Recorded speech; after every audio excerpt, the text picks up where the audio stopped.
This video is based upon our research into the power structure behind the push for global government. The formation of a global government would require the cooperation of a large group of people from many nationalities and backgrounds. An organizational structure would be required to guarantee fairness, establish hierarchy, and avert betrayal. Such an organization would need to demonstrate a rich history of trust and cooperation between members. Prevailing thoughts on this subject are that such an organization would have its roots in Zionism, Satanism, or Freemasonry. Let us first consider Zionism, which seems an unlikely choice for the following reasons. The unfolding world government requires the full cooperation of many different ethnic groups. However, history has shown that different ethnic groups rarely trust each other enough to willingly allow one ethnic group to dominate the others and lead them in a particular direction. For instance, you wouldn't find early Irish American immigrants handing over the reins of power to Italian American immigrants or Jewish American immigrants, and vice versa. The flaunting of ethnic differences immediately sets people at odds with each other. Typically, they do not form close bonds and higher levels of trust. For a Zionist world government to work, many different ethnic groups would need to empower a tiny group of Zionists, most of whom are Jews, and in essence relinquish their destiny to this highly ethnic group. As many of you are aware, Zionism is a nationalistic idea which supports a Jewish nation-state and the territory defined as the Land of Israel.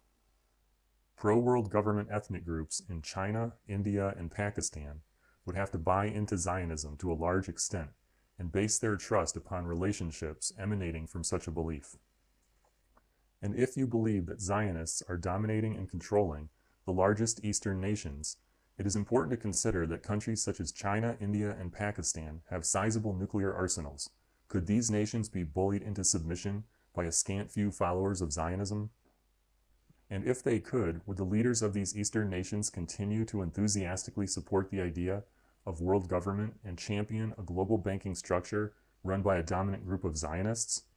Speaking from a purely historical standpoint, it remains highly unlikely. And yet, the leaders of the Eastern nations are in full support of the emerging world government and its banking structure. Some say that Freemasonry is controlled by Zionists. If this were the case, Freemasonry would surely be forced to carry out the agenda of Zionism. And because the agenda of Zionism is very particular to Israel, it would be obvious to all ethnic groups within Freemasonry that an agenda of Israeli favoritism was being carried out. And so we would arrive back at the problem of Zionism's unlikely ability to unite different ethnic groups under a world government. Do not misunderstand our position. We feel that Zionism is a legitimate problem. We realize that Israel receives special treatment from many countries, and we are fully aware that Israeli agents helped carry out the 9/11 false flag attacks.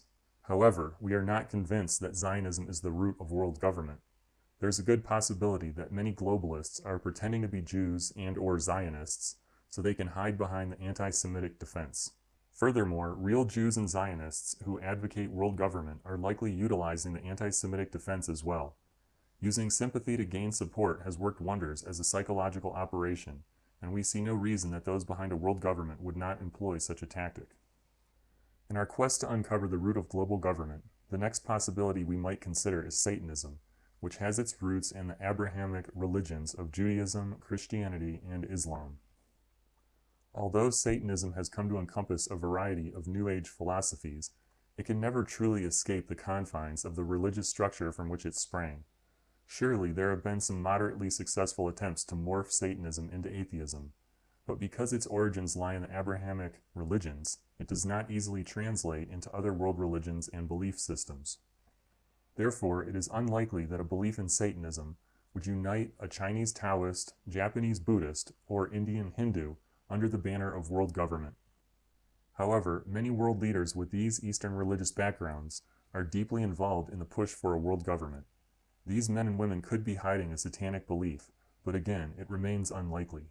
So, which organization assures its members that they will not be betrayed at some point in the future, or hung out to dry like so many Middle Eastern despots? Our third option is Freemasonry. Unlike the last two possibilities, modern Freemasonry is an all-inclusive organization. Atheists are permitted to join through the Grand Orient de France branch of Masonry. Other Masonic lodges merely require the belief in any supreme being. Freemasonry spans a variety of ethnic groups, Historically, it has fostered trust and cooperation between members of different cultures, races, and religions. There are Masonic lodges in many parts of the world, including Europe, the Middle East, China, India, the Americas, and Africa. Lodges even exist within the military hierarchy of many countries. For instance, the U.S. government allows Masonic lodges within all branches of the military. Masonic symbols and landmarks are strewn across almost every continent. From the Masonic obelisks in Israel, Paris, Washington, D.C., Vatican City, and London, to the Freemason Rothschild-funded Israeli Supreme Court with its massive Masonic pyramid complete with an all-seeing eye at the pinnacle, to the Masonic Temple in Forest Hills, Ohio, which was made possible by Rockefeller estate donations, to the lodges located within the former British colonies of Hong Kong and India, to the Masonic layout of Washington, D.C., the Mason-donated Statue of Liberty, and the symbology on American money itself. No one can deny that Freemasonry has infected almost every country on the planet. Based upon such criteria, Freemasonry could easily be the organization behind the push for world government. There is also abundant historical evidence that the Freemasons have used their power for nefarious purposes. Freemasons were behind the murder of William Morgan, the Jack the Ripper murder cover-up, the French Revolution, the plot to kill Archduke Ferdinand, plans for world wars, judicial and police corruption in the UK, and the mafia-related activities of the P2 Masonic Lodge, to name a few. Interestingly enough, the ruling body of Freemasonry never accepts responsibility for any wrongdoing. Instead, they devote all of their energies to deflecting bad press and denying involvement in any activity deemed harmful to the organization. Masons have proven to be some of the most accomplished liars on the face of the earth.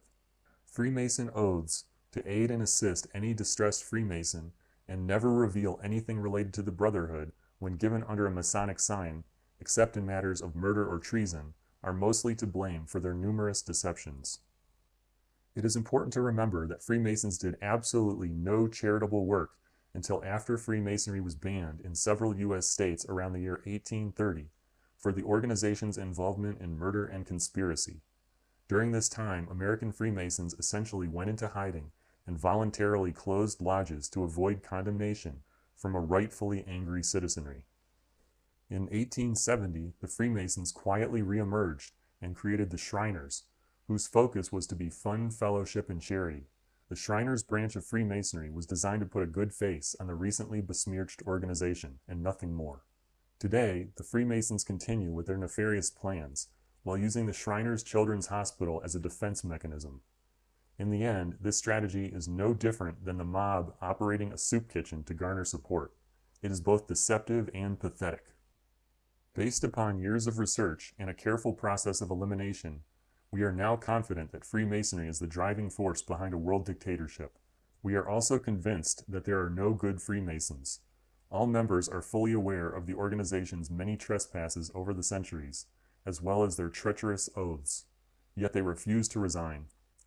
Unlike most taxpayers who only pay a fraudulent government to avoid lengthy prison sentences, all members of Freemasonry willingly donate money to the Freemason organization and are therefore complicit in the activities of the whole. We encourage the viewer to produce anti-Masonic videos, websites, and spread this message by word of mouth. You may also wish to hold protests outside your local lodge. Freemasons hate bad publicity, and they deserve every bit of it. Your hard work and dedication can bring about the downfall of the abominable Freemason Mafia.